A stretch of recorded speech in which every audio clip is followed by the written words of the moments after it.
Assalamualaikum warahmatullahi wabarakatuh. Di sini saya akan menjelaskan tentang teori belajar humanistik. Pengertian teori belajar humanistik. Pertama, teori humanistik menurut Arthur Combs.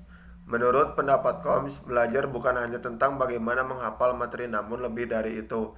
Belajar adalah bagaimana seseorang bebas mencari cara mereka sendiri dan bisa dilakukan lewat mana saja, selama hal tersebut membawa hasil yang baik bagi dirinya. Dari pemahaman tersebut, kita tahu bahwa seseorang tenaga pelajar tidak bisa menuntut terkait proses belajar pada setiap murid, melainkan merekalah yang bebas menentukan proses belajar sendiri. Hal tersebut akan membantu murid mencapai tujuan dari teori humanistik ini. Kedua, teori humanistik menurut Abraham Maslow, proses belajar adalah hal yang penting dan perlu dilalui semua murid. Sebab dalam proses inilah seseorang mampu mengenali dirinya sendiri dan mencapai aktualisasi diri. Oleh karena itu, proses belajar merupakan momen penting yang sebaiknya dilakukan oleh murid itu sendiri supaya bisa memahami dirinya sendiri. Ketiga, teori humanistik menurut Carl Rogers. Menurut Carl, proses belajar membutuhkan sebuah sikap saling menghargai dan memahami antara murid dan gurunya tanpa adanya prasangka dari kedua belah pihak.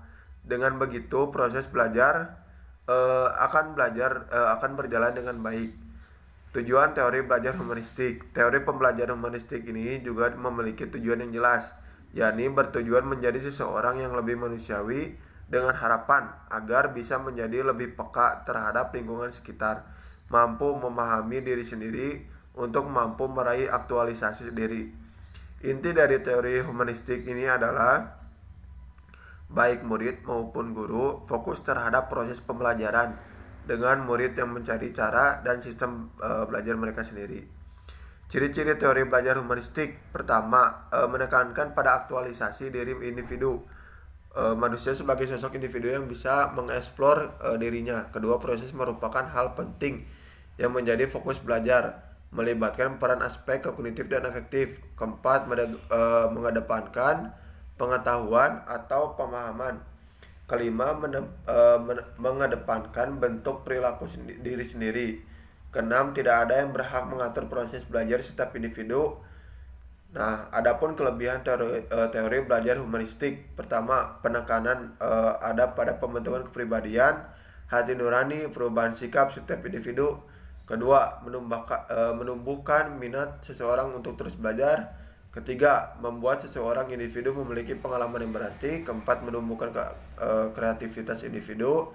Kelima, mengubah sikap dan pola pikir individu. Keenam, semakin lama waktu yang dilalui seseorang, pembelajar bisa mencapai aktualisasi dirinya dengan baik. B. Adapun kekurangan teori belajar humanistik. Pertama, proses belajar bisa saja mengalami kegagalan jika tidak ada kesungguhan dari setiap individu. Kedua, memunculkan sikap individualisme. Ketiga, peran pendidik atau guru menjadi sangat terbatas karena hanya sebagai fasilitator. Keempat, memicu kesenjangan keberhasilan setiap individu, terlebih jika individu tersebut memiliki kesulitan untuk mengenali potensi dirinya. Baik, sekian dari saya. Assalamualaikum warahmatullahi wabarakatuh.